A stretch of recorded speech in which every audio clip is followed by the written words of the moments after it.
Hello dear friends, പുതിയൊരു എപ്പിസോഡിലേക്ക് എല്ലാവർക്കും സ്വാഗതം. അങ്ങനെ നമ്മുടെ വിക്രവും വേദയും ഇങ്ങനെ അമ്പലത്തിൽ നിൽക്കുക കേട്ടോ. അപ്പം മാല ചാർത്താൻ വേണ്ടിയിട്ട് ഒരുങ്ങുകയാണ്. അപ്പോൾ രണ്ടാളും ഇനി മാല കയ്യിലെടുത്തോളൂ എന്ന് ശാന്തി പറയുമ്പോഴത്തേക്കിന് രണ്ടാളും മാല കയ്യിലെടുക്കുന്നുണ്ട്. എന്നിട്ട് പരസ്പരം ചാർത്തിക്കോളൂ എന്ന് പറയുകയാണ്. അപ്പോഴത്തേക്കും നമ്മുടെ മുത്തശ്ശിയും എല്ലാവരും സന്തോഷത്തോടു കൂടി ചിരിക്കുവാണേ. വിക്രം ഇങ്ങനെ മനസ്സിൽ നേരത്തെ വിചാരിക്കുന്നുണ്ട് കേട്ടോ, പിടിച്ച് കെട്ടി താലി കെട്ടിയതല്ലേ, അപ്പോൾ അതൊക്കെ ഇങ്ങനെ മനസ്സിൽ വിചാരിക്കുന്നുണ്ട്. എന്നിട്ടും വിക്രത്തിൻ്റെ മുഖം ഇങ്ങനെ ചുളുങ്ങി തന്നെ കേട്ടോ, നെറ്റി ചുളുങ്ങിയാണ് ഇരിക്കുന്നത്. അപ്പോൾ വേദ ഇങ്ങനെ വിക്രത്തിനെ നോക്കുന്നൊക്കെ ഉണ്ട്, മാല എടുത്ത് കഴുത്തിലോട്ട് ഇടണമെന്നൊക്കെ ഇങ്ങനെ ചിന്തിക്കുവാണേ. അപ്പോൾ എന്താണെങ്കിലും വേദയ്ക്ക് അങ്ങനെയുള്ള മൈൻഡൊന്നും ഇല്ല. നല്ല രീതിയിൽ തന്നെ നല്ല മനസ്സോടുകൂടി മാല എടുത്ത് ചാർത്താനായിട്ട് ഒരുങ്ങുമ്പോഴത്തേക്കിനും ഒരു നിമിഷം എന്ന് പറയവേ മുത്തശ്ശിയെ, അപ്പോഴത്തേക്കിനും ഞാൻ ഈ ഫോണൊന്ന് എടുത്തോട്ടെ, എനിക്കൊരു വീഡിയോ ഒരു ഫോട്ടോ എടുക്കണം, അത് സെറ്റാക്കിക്കോട്ടെ എന്നൊക്കെ ഇങ്ങനെ പറയും. ഇനി പരസ്പരം മാല ഇട്ടോളൂ എന്ന് പറയും കേട്ടോ. അന്നേരത്തേക്കും നമ്മുടെ വേദ വിക്രത്തിൻ്റെ കഴുത്തിൽ മാല അണിയിക്കുവേ. അപ്പോഴത്തേക്കും നമ്മുടെ പിന്നെ വിക്രമാണല്ലോ വേദയുടെ കഴുത്തിൽ ഇടിയിപ്പിക്കേണ്ടത്. എന്നിട്ട് ഇങ്ങനെയൊക്കെ വേദനെ ഒന്ന് നോക്കും കേട്ടോ. അപ്പോൾ രണ്ടാളും ഇങ്ങനെ മുഖത്തോട്ട് മുഖമൊക്കെ നോക്കുന്നുണ്ട്. എന്നിട്ട് ഇങ്ങനെ കഴുത്തിൽ കൂടെ തലയിലോട്ട് ഇട്ട് കഴിഞ്ഞിട്ട് പിന്നെ പെട്ടെന്നുണ്ട് ഇങ്ങനെ ഇട്ട് വിടുവേ. അപ്പം മാല ഇങ്ങനെ പെട്ടെന്ന് താഴോട്ട് ഇങ്ങനെ ചാടുന്ന പോലെ വരുവാണ്. അന്നേരത്തേക്കിനും വേദയ്ക്ക് ഇത് ഇങ്ങനെ തന്നെ വിക്രം ചെയ്യുള്ളൂ എന്നുള്ള മനസ്സോട് കൂടിയിട്ട് ഇങ്ങനെ വേദയെ നിൽക്കുവാണ് കേട്ടോ. പിന്നെ മാഷിനെയും അമ്മേനെയും എല്ലാവരും കാണിക്കുന്നുണ്ട്. എല്ലാവരും ഭയങ്കര സന്തോഷത്തിലാണ്. എന്നിട്ട് മുത്തശ്ശി പറയുന്നുണ്ട്, ഇനി തിരുമേനിക്ക് ദക്ഷിണ കൊടുത്തോളൂ എന്ന് പറയുവേ. അന്നേരത്തേക്ക് നമ്മുടെ കമലമ്മ ദക്ഷിണ കൊണ്ട് നമ്മുടെ വേദയുടെ കയ്യിലൊക്കെ കൊടുക്കും കേട്ടോ. വിഷം ഇങ്ങനെ കൊടുത്തു കഴിഞ്ഞിട്ട് പിന്നെ സന്തോഷത്തോട് കൂടിയിട്ട് ഇങ്ങനെ നിൽക്കുകയാണ്. എന്നിട്ട് വേദ നമ്മുടെ തിരുമേനിക്ക് ദക്ഷിണയൊക്കെ കൊടുക്കുവാണ്. പിന്നെ നമ്മുടെ വിക്രവും ദക്ഷിണയൊക്കെ കൊടുക്കും കേട്ടോ. നമ്മുടെ മാഷും എല്ലാവരും ഇങ്ങനെ നോക്കിക്കൊണ്ട് നിൽക്കുവാണേ. അപ്പോഴത്തേക്കും നമ്മുടെ വേദ പറയാം, ആദ്യം മുത്തശ്ശിയുടെ അനുഗ്രഹം തന്നെ മേടിക്കാമെന്ന് പറയുവേ. നിൽക്കെന്ന് പറയാം അപ്പോൾ മുത്തശ്ശിയെ. എന്നിട്ട് വിനായക എന്ന് വിളിക്കുവേ. ഇനിയിപ്പം ആശീർവാദം കൊടുത്തൊന്നും വേണ്ട എന്ന് പറഞ്ഞിട്ട് ആദ്യം വിനായകൻ ഇങ്ങനെ ഓടി വരും കേട്ടോ. അപ്പോഴത്തേക്കും നമ്മുടെ മുത്തശ്ശി നമ്മുടെ മൊബൈൽ ഫോൺ വീഡിയോ എടുക്കുന്നതിന് വേണ്ടിയിട്ട് വിനായകൻ്റെ കയ്യിലോട്ട് കൊടുക്കുവേ. ഇതിനായിരുന്നു തള വിളിച്ചതെന്ന് ഇങ്ങനെ മനസ്സിൽ പറയും കേട്ടോ. എന്നിട്ട് മോള് വാന്നും പറഞ്ഞുകൊണ്ട് രണ്ടാളും കാലിൽ തൊട്ട് തൊഴുന്നുണ്ട് മുത്തശ്ശിയുടെ. നന്നായി വരുമെന്നിങ്ങനെ അനുഗ്രഹിക്കുക. എന്നിട്ട് പറയും, ഇനി അച്ഛൻ്റെ അമ്മയുടെ അനുഗ്രഹം മേടിക്കാൻ പറയുക. എന്നിട്ട് രണ്ടാളും കൂടെ അച്ഛൻ്റെ അമ്മയുടെ അടുത്തേക്ക് പോയി നിൽക്കും കേട്ടോ. അപ്പം മാഷ് അതിന് മുന്നേ നമ്മുടെ മാഷ് പറയുന്നുണ്ട്, കാലെ പിടിക്കുമെന്ന് പറയുമ്പോഴത്തേക്കിനും അതിൻ്റെ ഒന്നും ആവശ്യകതയില്ല, ചടങ്ങ് കഴിഞ്ഞല്ലോ പോകാമെന്ന് പറയുക. അപ്പോഴത്തേക്കിനും നമ്മുടെ മുത്തശ്ശി പറയുന്നുണ്ട് കേട്ടോ, അച്ഛൻ്റെ അമ്മയുടെ കാല് പിടിക്കാതെ എങ്ങനെ ചടങ്ങ് കഴിയാനാ, നീ അങ്ങോട്ട് മാറി നിൽക്കടാ സുധാകര എന്നൊക്കെ പറയുന്നുണ്ടായിരുന്നേ.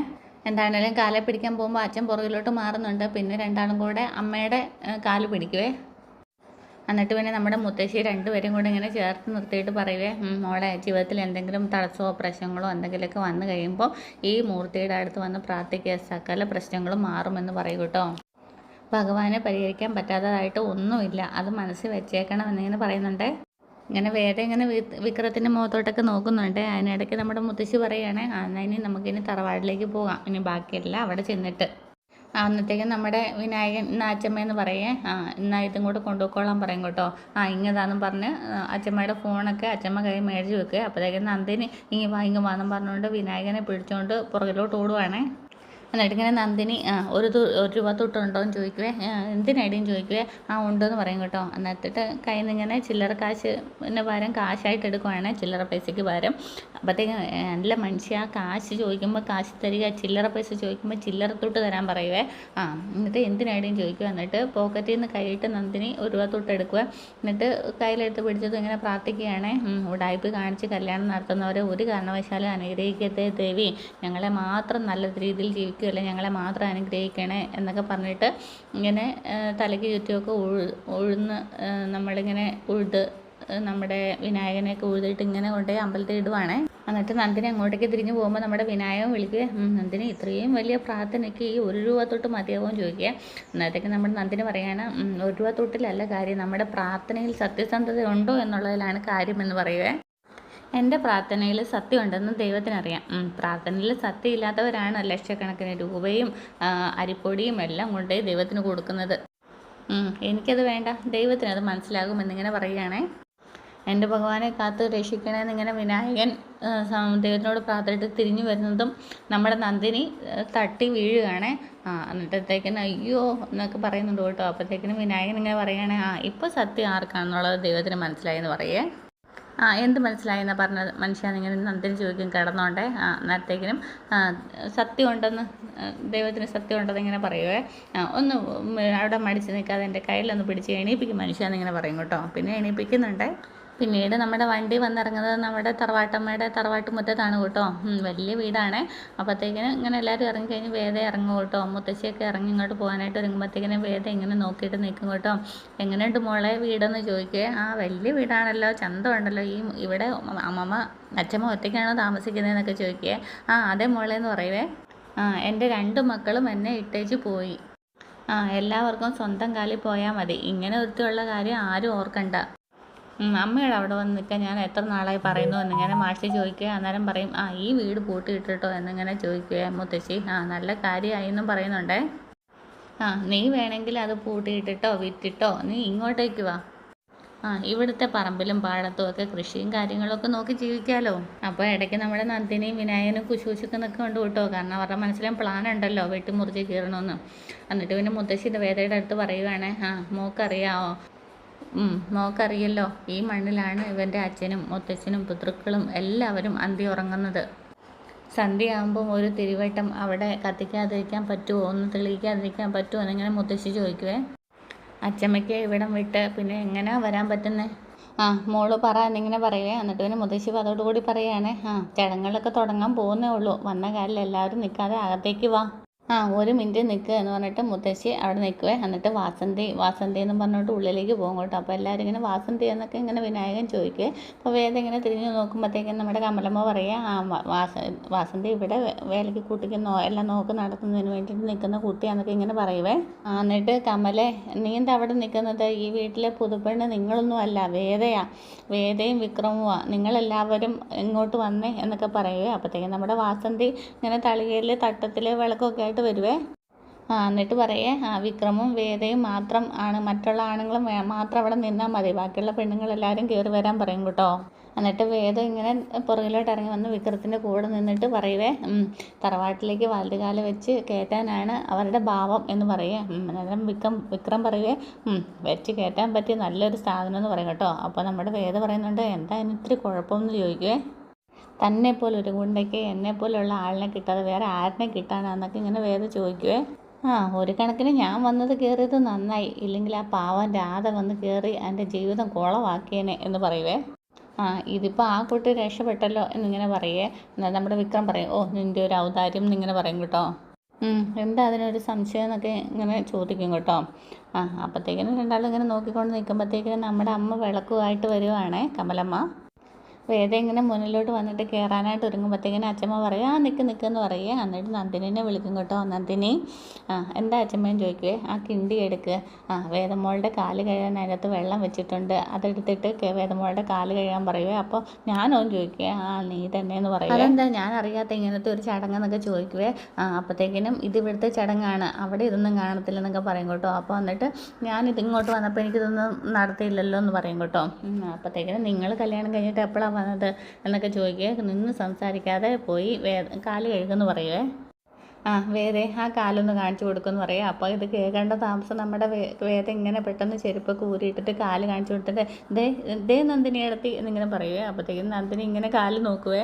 അപ്പോൾ നമ്മുടെ വിനായകൻ ഇങ്ങനെ പറയുവേ, ദൈവം നിൻ്റെ കൂടെ തന്നെയുണ്ട് നന്ദിനി എന്ന് പറയുവേ.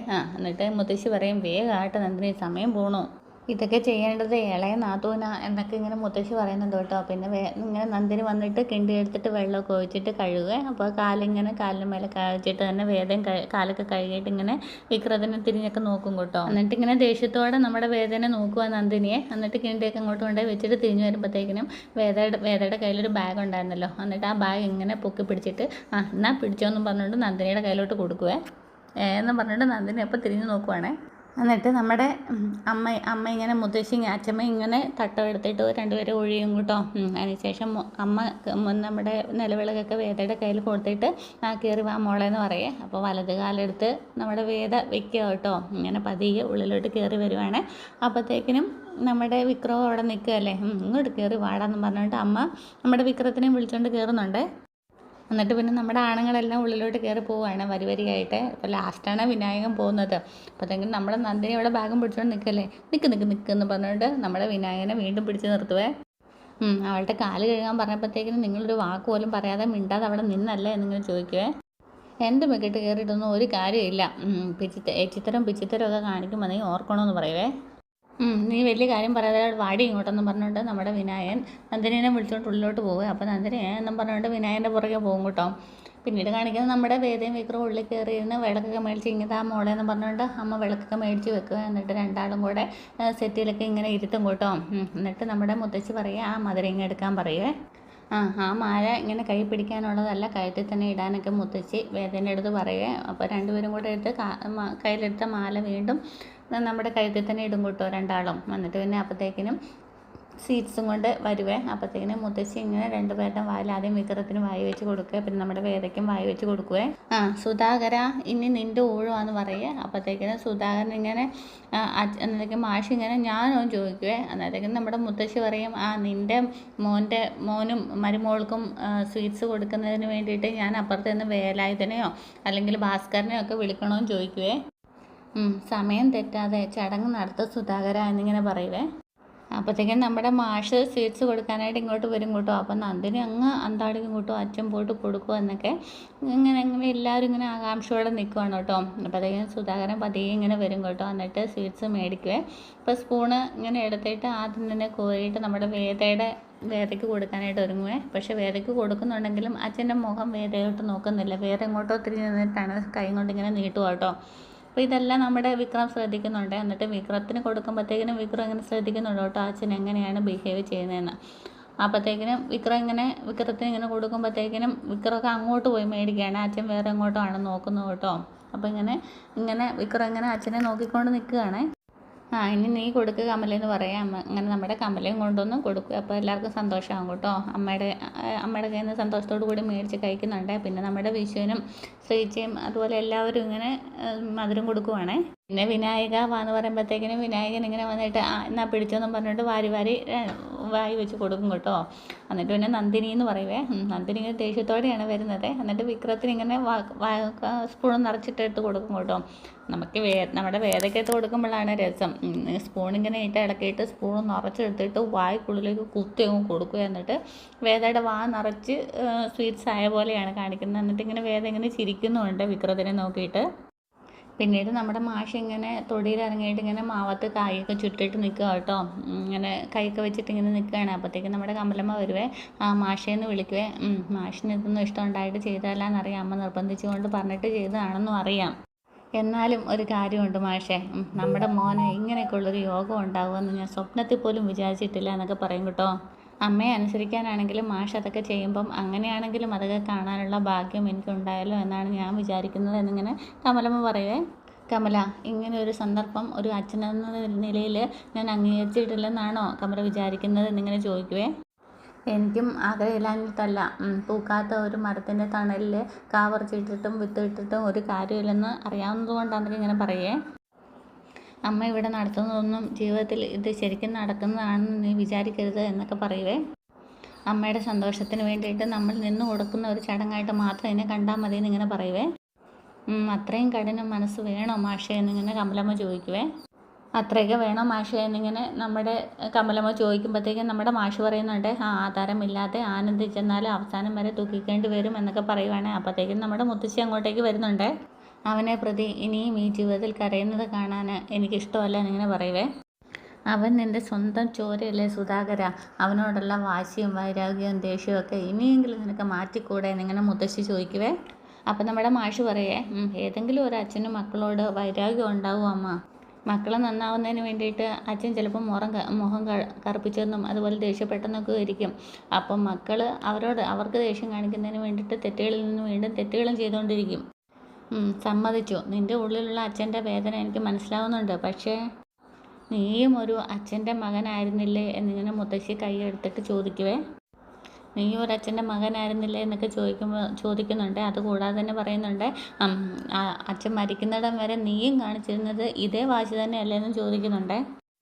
നീ ഇന്ന് നിൻ്റെ ഭാര്യയോട് മക്കളെക്കുറിച്ചുള്ള സങ്കടങ്ങൾ പറയുന്ന പോലെ നിൻ്റെ അച്ഛനും എന്നോട് ഒരുപാട് സങ്കടങ്ങൾ പറയുമായിരുന്നു. അതുകൊണ്ട് നിങ്ങളുടെ വിവാഹത്തിലോ നിങ്ങളുടെ മക്കൾ ജനിച്ചപ്പോഴോ എന്തെങ്കിലും കുറവ് വരുത്താനായിട്ട് ഞാൻ ശ്രമിച്ചോ? അമ്മേ, ഇത് അതുപോലെ അല്ല എന്നിങ്ങനെ പറയുവേ. അപ്പോഴത്തേക്കിനും മാഷ് പറയുവേ. മാഷ് ഇങ്ങനെ കമലേനെ നോക്കുവേ. അപ്പം മുത്തശ്ശി ചോദിക്കുന്നുണ്ട്, പിന്നെ എങ്ങനെയാണെന്നാണ് നീ പറയുന്നതെന്ന് ചോദിക്കുവേ. എന്താ സുധാകര, നീ എന്നിൽ നിന്ന് എന്തെങ്കിലും മറയ്ക്കാനായിട്ട് മറച്ചു പിടിക്കുന്നുണ്ടോ എന്നിങ്ങനെ ചോദിക്കുകയും അതമ്മേ എന്നിങ്ങനെ പറഞ്ഞിട്ട് പിന്നെ മാഷ് പറയുവേ, അതമ്മേ അവർ അമ്മ വിചാരിക്കുന്ന പോലെ പ്രേമിച്ച് കല്യാണം കഴിച്ചവരൊന്നും അല്ല. ആ വിവാഹം നടന്നത് എങ്ങനെയാണെന്ന് അമ്മയ്ക്ക് അറിയാവോ എന്നിങ്ങനെ ചോദിക്കുവേ. അപ്പോഴത്തേക്കിന് അമ്മ ഒരു ചിരി ചിരിക്കുവേ, നമ്മുടെ മുത്തശ്ശി. എനിക്കറിയാം, ഫോണിൽ അവൻ വേദയുടെ കഴുത്തിൽ താലി കെട്ടുന്നത് ഞാനും കണ്ടതാ. നിങ്ങൾ പറയുന്നത് പോലെ ഒരു സാധാരണ നാടകമല്ല എന്ന് അതിൽ വ്യക്തമായിട്ട് മനസ്സിലാകുകയും ചെയ്യും. അത് ആ സമയത്ത് തന്നെ കമലയുമായിട്ട് ഞാൻ സംസാരിച്ചതുവാ എന്നിങ്ങനെ മുത്തശ്ശി പറയുവേ. അപ്പോഴത്തേക്കിനും നമ്മുടെ മാഷ് ഇങ്ങനെ കമലമ്മേനെ നോക്കുവേ. എന്നിട്ടും കമലമ്മ തല താഴ്ത്തും കേട്ടോ. എന്നിട്ട് പിന്നെ ഇതൊക്കെ അറിയാമെങ്കിൽ അമ്മ പിന്നെ എന്തിനാ ഇതൊക്കെ ചടങ്ങുകളൊക്കെ ഇങ്ങനെ ചടങ്ങുകളൊക്കെ നടത്തുന്നതെന്ന് ഇങ്ങനെ ചോദിക്കുവേ. അന്നേരം നമ്മുടെ മുത്തശ്ശി പറയുകയാണ്, ഇത്രയും നാളായിട്ടും ആ കുട്ടിക്ക് നിൻ്റെ വീട്ടിൽ നിന്ന് മടങ്ങിപ്പോകാൻ തോന്നുന്നില്ലെങ്കിൽ അതിനർത്ഥം ആ കുട്ടി വിക്രമിനെ മനസ്സുകൊണ്ട് ഭർത്താവായിട്ട് അംഗീകരിച്ചു എന്ന് തന്നെയാണ് എന്നിങ്ങനെ മുത്തശ്ശി പറയുവേ. സുധാകര, വിവാഹം അംഗീകരിക്കപ്പെടേണ്ടത് ആണിൻ്റെയും പെണ്ണിൻ്റെയും മനസ്സിലാണ്, അല്ലാതെ അച്ഛനമ്മമാരുടെ ആശീർവാദത്താലല്ല എന്നിങ്ങനെ പറയുവേ. കഴുത്തിൽ താലി കെട്ടിയവനോടൊപ്പമേ ജീവിക്കൂ എന്നുള്ള വാശി എടുത്തിട്ടല്ലേ ആ കുട്ടി വീട്ടിൽ വന്ന് കയറിയത്. അവളെ ആരെങ്കിലും നിർബന്ധിച്ചോ? ഇല്ലല്ലോ. അവൾ കാണിക്കുന്നത് മണ്ടത്തരമാണെന്ന് നാട്ടുകാർ പറയുന്നത് അവർക്ക് അറിയില്ലെന്നാണോ സുധാകര നീ വിശ്വസിച്ചിരിക്കുന്നത് എന്നിങ്ങനെ ചോദിക്കുവേ. എന്നിട്ടും അവൾക്ക് അങ്ങനെയാണ് തോന്നിയതെങ്കിൽ ഭഗവാൻ തോന്നിപ്പിച്ചതല്ലേ സുധാകര എന്നിങ്ങനെ ചോദിക്കുവേ. കുറേ പഠിച്ചതുകൊണ്ടും ബിരുദങ്ങൾ നേടിയതുകൊണ്ടും ലോക വിവരം ഉണ്ടാവണമെന്നില്ല അമ്മേ എന്നിങ്ങനെ മാഷ് പറയുവേ. അവളുടെയും അവളുടെ മുത്തശ്ശിയുടെയും രീതിയിലാണ് ഇപ്പോൾ അമ്മയും സംസാരിക്കുന്നത്. അത് നിനക്ക് തോന്നുന്നതാണ്. എന്നാൽ എനിക്ക് തോന്നുന്നത് ഈ കുട്ടി കാരണമാണ് വിക്രമിൻ്റെ ജീവിതത്തിൽ ഒരു വെളിച്ചം ഉണ്ടാകാൻ പോകുന്നത് എന്നാണ് എന്നിങ്ങനെ പറയുവേ. അതുകൊണ്ട് ഇവിടെ നടക്കുന്ന കാര്യങ്ങളിലൊന്നും നീ തടസ്സം പറയാനോ മാറി നിൽക്കാനോ ഒന്നും ശ്രമിക്കേണ്ടെന്ന് പറയേ. നീ ഇങ്ങോട്ട് വാ കമല എന്ന് പറഞ്ഞിട്ട് മുത്തശ്ശി വിളിക്കുവേ. എന്നിട്ട് ഇങ്ങനെ വീണ്ടും നോക്കുമ്പോഴത്തേക്കും നിന്നോട് വരാനാ പറഞ്ഞതെന്ന് പറഞ്ഞിട്ട് മുത്തശ്ശി കമലേനെ വിളിച്ചുകൊണ്ട് പോവുകയാണേ. അപ്പോഴത്തേക്കും നമ്മുടെ മാഷ് ഇങ്ങനെ ആലോചിക്കുവാണേ, നേരെ ആവുമോ എന്താണോ ഒന്നും അറിയില്ല എന്നുള്ള ഭാവത്തോട് കൂടിയിട്ടാണ് നമ്മുടെ മാഷ് നിൽക്കുന്നത്. എന്തായാലും പുതുപുത്തൻ രോമാഞ്ചം ഏറുന്ന മുഹൂർത്തങ്ങളാണ് നമുക്ക് പവിത്രം കാണിക്കുന്നത് സീരിയലിലൂടെ. അപ്പോൾ എന്താണെങ്കിലും അടുത്ത എപ്പിസോഡിൽ വിക്രം വായിൽ ഭക്ഷണമൊക്കെ വായി വെച്ചിട്ട് കൊടുക്കുന്നുണ്ട്. അതുപോലെ തന്നെ നമ്മുടെ മുത്തശ്ശി പറയുന്നുണ്ട് തട്ടും പുറത്താണ് ഇന്നത്തെ വേദയുടെയും അതുപോലെ വിക്രത്തിൻ്റെയും മണിയറ എന്നൊക്കെ പറയുമ്പോഴത്തേക്കിനും രണ്ടാളും ഞെട്ടുന്നൊക്കെ ഉണ്ട് കേട്ടോ. എന്താണെങ്കിലും സൂപ്പർ എപ്പിസോഡാണ് വരാൻ പോകുന്നത്. അപ്പോൾ ചാനൽ ഇഷ്ടമായെങ്കിൽ സബ്സ്ക്രൈബ് ചെയ്യാനും ഷെയർ ചെയ്യാനും കമൻറ്റ് ചെയ്യാനും ഒന്നും മറക്കരുത്. Okay, thank you.